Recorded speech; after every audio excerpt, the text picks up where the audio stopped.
Bertemu kembali saudara, ahli digital forensik Heri Prianto menunjukkan rekaman CCTV yang memperlihatkan Verdi Sambo tidak menggunakan sarung tangan saat keluar rumah di Jalan Seguling menuju rumah dinas di Duren 3 menjelang pembunuhan Brigadir Yosua. Dalam sidang, ahli digital forensik Heri Prianto diminta memperjelas dengan memperbesar video rekaman CCTV saat Verdi Sambo keluar rumahnya di Jalan Saguling 8 Juli lalu.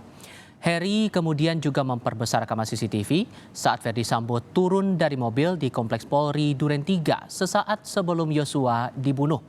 Kuasa hukum Verdi Sambo Arman Hanis mengaitkan rekaman Verdi Sambo tanpa sarung tangan ini dengan kesaksian Richard Eliezer terdahulu, namun langsung dipotong oleh hakim.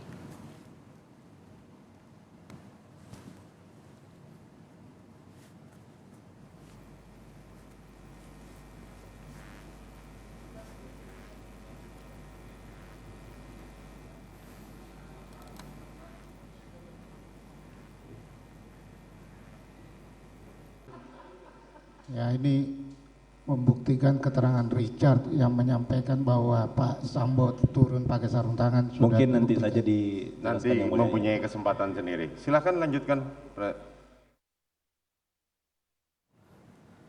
Rekaman CCTV juga memperlihatkan saat terdakwa Richard Eliezer membawa senjata laras panjang saat rombongan Putri Chandrawati tiba di Jalan Saguling sepulang dari Magelang, Jawa Tengah.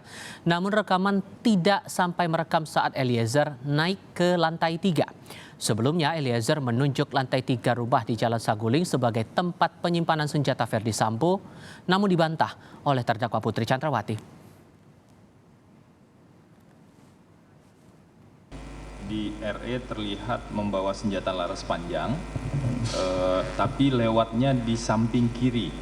Kalau beloknya ke kiri itu artinya ke dapur atau kamar ADC. Sementara di keterangan di sidang, nanti diulangin. Sementara di keterangan di sidang di tangga dekat lift, jadi harusnya belok kanan. Ya. Jadi kita buktikan saja RE bicara benar atau bicara bohong. Ya. Ketika kamera di luar kan ada momen waktu terdakwa RE membawa senjata stair lewat pintu sebelah kiri. Betul. Nah, pada saat setelah momen itu kami ingin mengonfirmasi apakah terlihat juga di sini. Kami tidak melihatnya, Pak, karena di poin sini itu langsung di 16 ketika Pak FS turun.